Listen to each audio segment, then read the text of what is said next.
The world is finally nearing its end, and now is the time for the Messiah to return and take control of his world once again.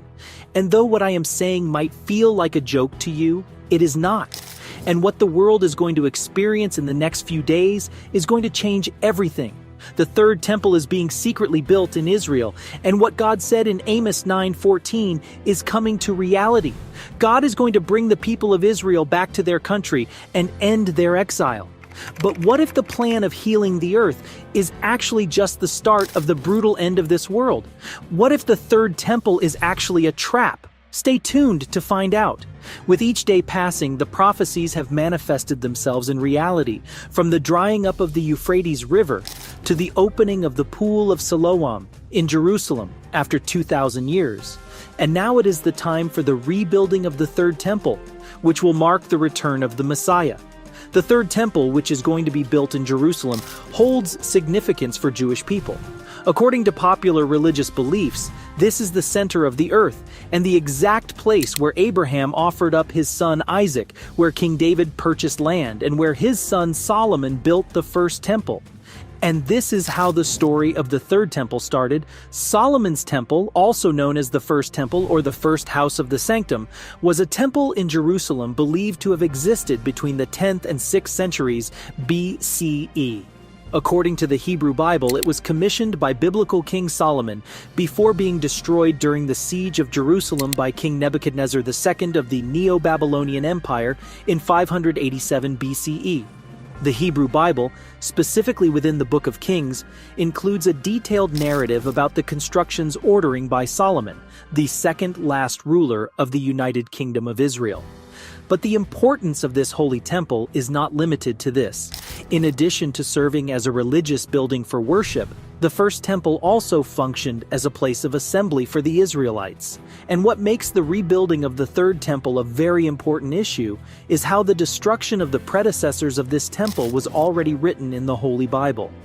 The first temple's destruction and the subsequent Babylonian captivity were both events that were seen as a fulfillment of biblical prophecies and thus affected Judaic religious beliefs, precipitating the Israelites' transition from either polytheism or monolatrism to firm Jewish monotheism. After the first temple was destroyed, it was replaced by the second temple between 516 BCE and 70 CE. The second temple was also built in the same place as the third temple. Construction on the second temple began sometime after the Neo-Babylonian Empire was conquered by the Achaemenid Persian Empire. It followed a proclamation by Persian King Cyrus the Great that ended the Babylonian captivity and initiated the return to Zion. In Jewish history, the Second Temple's completion in Persian Judah marks the beginning of the Second Temple period. According to the Bible, the Second Temple was originally a relatively modest structure built by Jews who had returned from exile in Babylon under the authority of Persian-appointed governor Zerubbabel, the grandson of the second-last Judahite king Jeconiah. However, it was destroyed during the First Jewish-Roman War in 70 CE. The Roman legions, under the command of General Titus, besieged Jerusalem and eventually breached the city's defenses. After several months of fighting, the Romans captured and burned the Second Temple, resulting in its complete destruction. And as the Bible predicted, after standing for approximately 586 years, the Second Temple was also destroyed, this time by the Roman Empire during the Roman siege of Jerusalem in 70 CE. After the Second Temple's destruction, the area underwent various changes under different rulers, including the Byzantines, Muslims, and Crusaders. In the early 7th century, after the Islamic conquest of Jerusalem, a Muslim shrine known as the Dome of the Rock was constructed on the Temple Mount, which is the site where the Second Temple once stood. And that's how, with its religious importance now, ancient biblical Mount Moriah is Jerusalem's most recognizable landscape. To the Jews it is called the Temple Mount, and to Muslims it is the Noble Sanctuary. After knowing the violent history of the first two temples, you might ask, what is the need of the third temple now? The third temple holds a special place in the heart of Jewish people, specifically Orthodox Jewish people. The idea of rebuilding this temple is associated with Messianic beliefs. The beliefs vary among different Jewish dominations. Some believe that the rebuilding of the Third Temple will be an indication that Jesus will come once again, while others believe that the Third Temple will be built by Jesus himself. But while these are the Jewish beliefs, Christians like to keep things simple. According to them, the Messiah has already appeared as Jesus Christ, and the only time Jesus Christ will return will be to end this evil world. And as a result, these differing views have caused turmoil in Israel. Many religious Jews do not support this idea because they have changed their way of thinking and have adopted a spiritualized way of thinking, which sets aside hope in a literal fulfillment of the biblical prophecies regarding a future temple. But on the other hand, Jewish activists for decades have been leading efforts to change the status quo as a matter of religious freedom by demanding, if Muslims can pray there, why not Jews? For many Jews, the rebuilding of the Third Temple is seen as a fulfillment of biblical prophecies, especially in books like Ezekiel and Isaiah. To the Jewish community, the return of Messiah and the start of the Messianic era hold great hope and promise. It is also worth noting that the First and Second Temples were central institutions in ancient Jewish life, serving as the religious, cultural, and political heart of the Jewish people. And this desire of rebuilding the Third Temple reflects a longing to reconnect with their rich history, culture, and tradition. Rebuilding the Third Temple is also a way for them to reconnect with God after a long exile. The Third Temple, if built, will be the holiest place for the Jewish community, which, they believe, will re-establish a physical space for direct communication with God. And the excitement for rebuilding the Third Temple is evident among the people who support the idea of the return of Messiah. Rabbi Chaim Richman, director of the Temple Institute, which has produced all the ritual vessels necessary for the function of the temple and works to train priests for this future work, says there is a connection between the need for a new level of spiritual attainment and the rebuilding of the temple. The Shekinah is brought about only through the temple. In terms of our mission as a people, we cannot in any way reach our spiritual status without the temple. And for years, the Temple Institute in Jerusalem has played a prominent role in this movement by preparing the implements and materials needed for a third temple. The Temple Institute has also made several items to be used in the third temple. Year by year, the Temple Institute has done each and everything to build a third temple. In 2015, they completed an altar needed to restart sacrifices and performed a reenactment of the Passover sacrifice. In 2017, they performed a sacrifice near the Temple Mount, a controversial act that resulted in some being arrested. In 2018, they were permitted to perform a reenactment of the Passover sacrifice at the foot of the Temple Mount. But the Temple Institute made it clear that they are not going to step back no matter how difficult it is to rebuild the third temple. The requirement comes from Numbers 19:2-10, where God commanded a sacrifice of this special heifer, whose ashes would be used for the water of purification, necessary to purify the priests before they could offer sacrifices. Other active members of this protest are the Temple Mount and Eretz Yisrael. The most controversial part of this plan is the location of the temple. The place where Solomon's temple was built was a leveled area of approximately 36 acres on Mount Moriah in Jerusalem. However, the idea of the third temple has been opposed by Muslims due to the existence of the Dome of the Rock, which was built by the Umayyad Caliphate on top of the site of Solomon's temple and the Second Temple. As a consequence of the clashes of religious beliefs, tensions between Jews and Muslims over the Temple Mount have carried over politically as one of the major flashpoints of the Israeli-Palestinian conflict, and the area has likewise been a subject of significant debate in the Israeli-Palestinian peace process. Muslims regard the site as the third holiest in Islam, after Mecca and Medina. Al-Aqsa is the name given to the whole compound and is home to two Muslim holy places, the Dome of the Rock and the Al-Aqsa Mosque, also known as the Qibli Mosque, which was built in the 8th century AD. And even if, in a hypothetical situation, the Jews can establish their point that the third temple should be built there, challenges remain the same.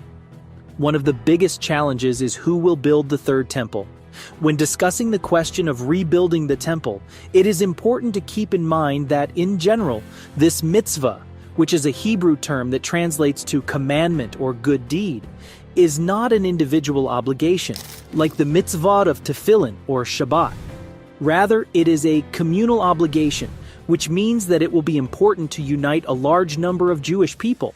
A fact that many Jews are aware of is that the obligation to rebuild the temple may apply only when the majority of the Jewish nation resides in Israel, which currently is not the case. In addition, it may apply only when there is a Jewish king or prophet, which is also not possible as of today.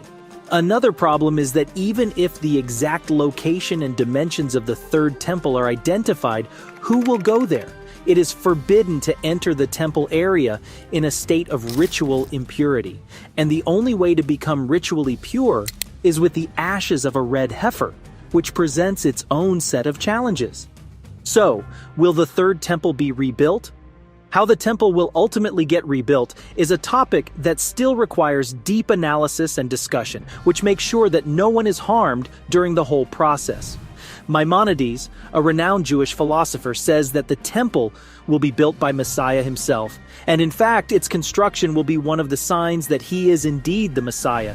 One of the Messiah's first orders of business will be to use his spirit of prophecy to discern who is a priest, as well as the tribal affiliation of each Israelite. Additionally, we will have the ashes of the red heifer to purify those who are impure. On the other hand, many people argue that in the Messianic era, the temple will descend ready-built from heaven. How views differ from person to person is not a concern right now.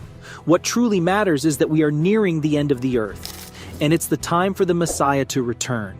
How or when the third temple will be built might be an issue, but the fact remains unchanged that it'll be built. Is the world prepared for the Messiah's second coming?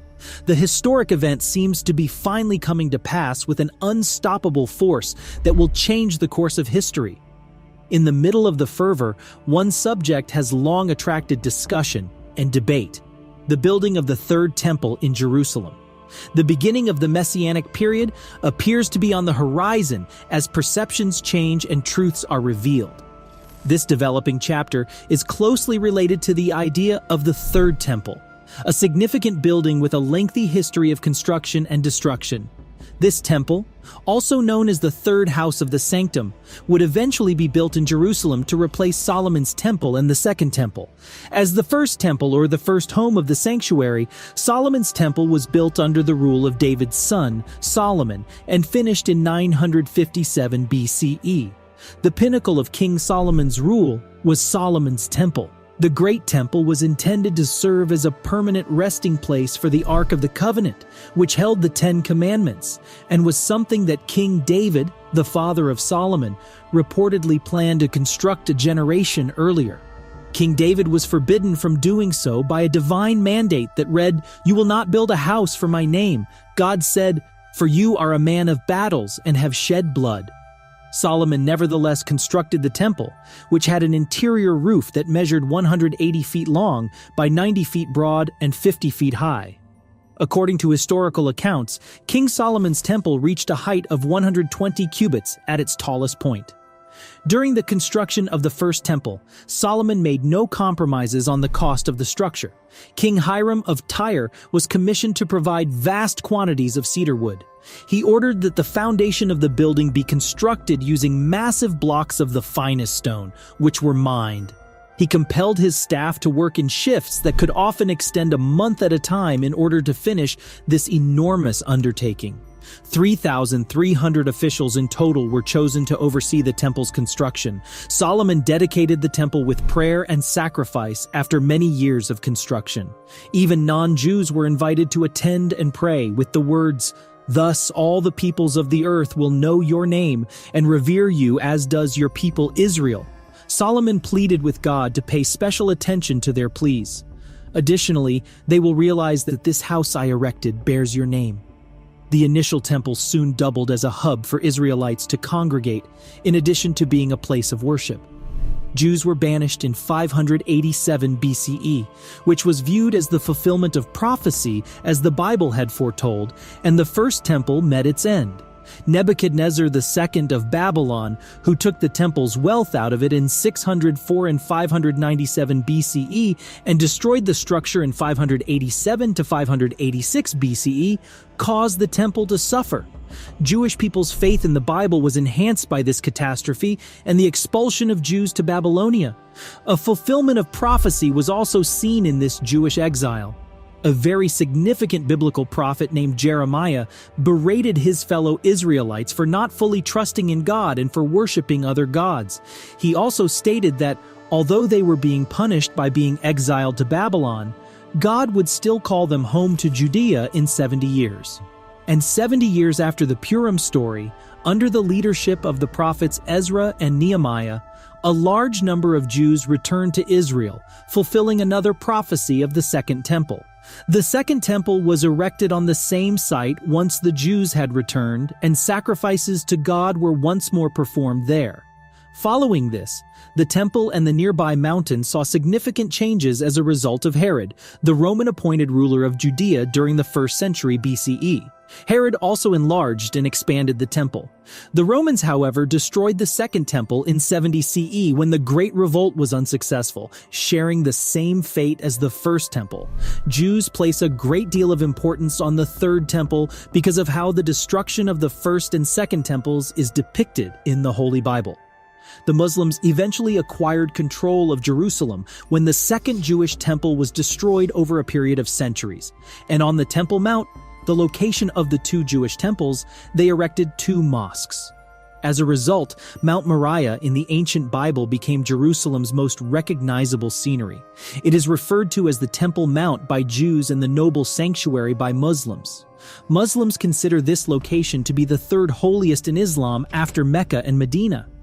The entire complex, which includes the Dome of the Rock and the Al-Aqsa Mosque, also known as the Qibli Mosque and constructed in the 8th century AD, is referred to as Al-Aqsa.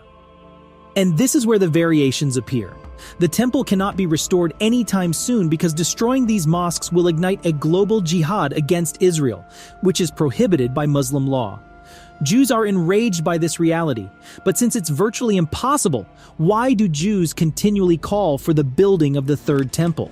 Jewish and Christian scriptures place a high priority on rebuilding the temple, which is the Third Temple in Jerusalem.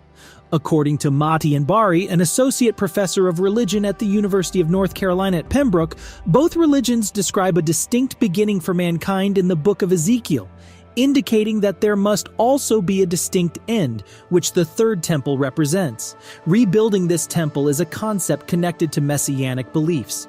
Jewish tradition holds that when the end times draw near, God will send the Jews home again.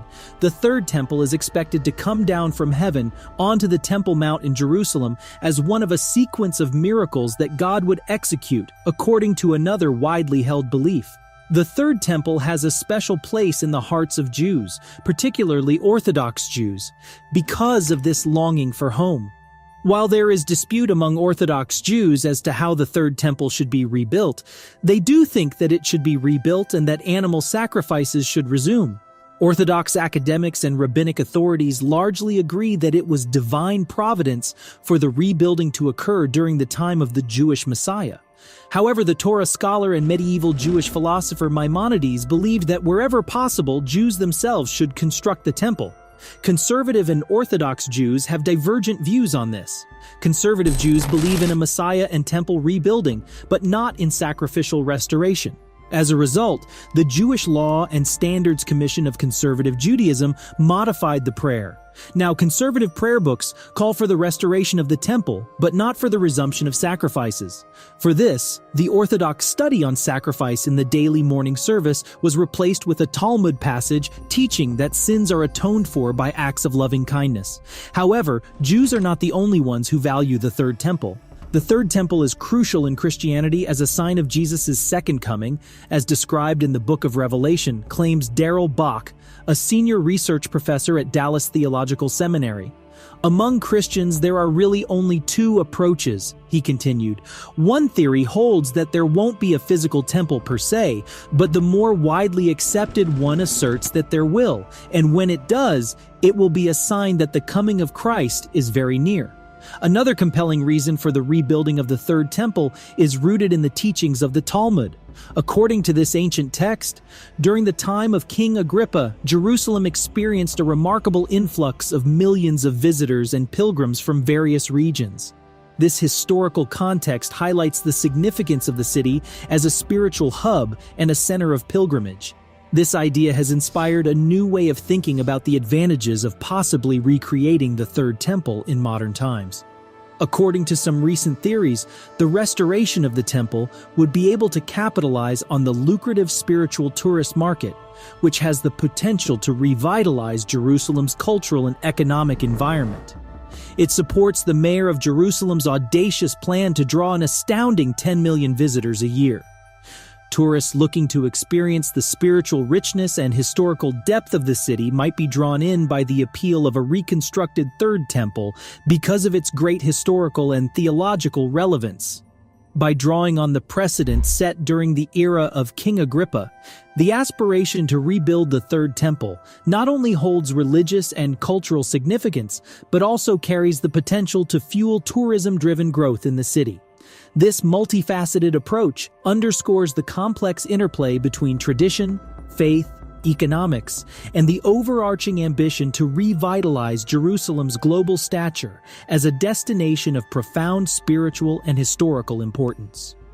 This will give a huge boost to the economy and benefit local and regional people, many of whom live in poverty. But what efforts have been made till now to rebuild the Third Temple, and why hasn't it been built? Devout Jews have expressed their deep desire to build a third temple on the Temple Mount since the destruction of the Second Temple in AD 70. Prayer for this is a formal part of the Jewish tradition of praying to Amitabha 3 times daily. Although the Third Temple has not been built yet, the concept and aspiration of the Third Temple are sacred in Judaism, especially Orthodox Judaism, and it is expected to be built soon as a place of worship. When Rabbi Moshe Goren, chief rabbi of the Israel Defense Forces, organized a public prayer for the Jews on the Temple Mount, following Israel's occupation of the mountain in August 1967. It was a historic initiative. 50 Jews were taken by Goren to the Temple Mount, where they conducted prayer services in defiance of Muslim guards and Israeli police. Other active members of this movement are the Temple Lab and the Temple Institute. The Temple Lab has created several items for use in the Third Temple, and the Temple Institute has dedicated much effort to recreating the special garments to be worn by the Israelite priests in general and the high priest in particular. However, their efforts seem to face challenges, as the descriptions given in the Holy Bible of this garb are vague, and the information from the Mishnah isn't much help either. A sacrifice by the Temple Institute in 2017, a contentious act that led to some arrests, was made close to the Temple Mount. The Temple Institute has made it clear that they won't back down in the face of debate and criticism. To fulfill the conditions for restarting temple sacrifices, 5 red heifers were flown from Texas to Israel. This requirement stems from Numbers 19:2-10, where Jesus demanded a specific heifer sacrifice, whose ashes would be used to make the purifying water that the priests needed to be cleansed before they could offer sacrifices. But what is the reason that, even after all these preparations, the Third Temple still has not been built? Will it ever be possible to build the Third Temple? And will the Messiah ever return? The most immediate and obvious obstacles in the way of rebuilding the Third Temple are 2 historic Islamic buildings dating back to the 13th century, the Al-Aqsa Mosque and the Dome of the Rock. These structures are said to be built in the exact same place as the Second Temple, and this controversial position of the mosque hinders access to these sites or constructs, cantilever Jewish structures in between, under, beside, or above them. Being such an important place in Islam, if any attempts are made to build structures on the site, it could lead to serious international conflicts. However, it is also worth noting that while the Dome of the Rock is believed to occupy the actual space where the Second Temple once stood, some scholars disagree. They say that the temple might be located just north of the Dome of the Rock, or could have been situated about 200 meters south of the dome. This uncertainty stems from the Bible's vague descriptions of the temple's location. It states, a place which the Lord your God shall choose to cause his name to dwell there. In these days, it is unanimously accepted that the only site for the Hebrew temple is the Temple Mount in Jerusalem. One reason is that the prophets seem to agree that the third temple is to be built in Jerusalem on the site of the first two temples. Thus says Ezekiel, and both Isaiah and Micah oddly in the very same words. And many people shall go and say, Come ye, and let us go up to the mountain of the Lord, to the house of the God of Jacob. And he will teach us of his ways, and we will walk in his paths. For out of Zion shall go forth the law, and the word of the Lord from Jerusalem. Because of this misunderstanding, the majority of Orthodox Jewish scholars reject any attempt to construct a temple prior to the advent of the Messiah. The ideal location for its construction is a topic of much debate. For instance, measurements are given in cubits, although there is debate over whether this unit of measurement corresponds to the 1.84 feet that the academic community has agreed upon, or the 1.43 feet that the esteemed historian Asher Salig Kaufman has suggested. No altar could be built without knowing the exact size of a cubit. Another obstacle is that if the temple were to be rebuilt, it would require a massive workforce of priests and Levites who would mainly be responsible for the continuous and large-scale ritual slaughter of animals aimed at appeasing the deity. This practice goes against the beliefs of conservative Jews. Additionally, the likelihood of a peaceful temple construction is diminished because disputes between Jews and Muslims over the Temple Mount have escalated into one of the main flashpoints of the Israeli-Palestinian conflict. So, will there actually be a third temple? Many individuals think that the world is about to end and that Jesus Christ's second coming is already taking place. The largest indication of this is Jews going back to Israel. According to Jeremiah chapter 29, And I will be found by you, says the Lord, and I will bring your captivity home and gather you from all the nations and from all the places where I have driven you, says the Lord, and I will return you to the place whence I exiled you. Therefore, it is obvious that the Messiah is on the way, whether the temple is built by Jews or rises from the ground.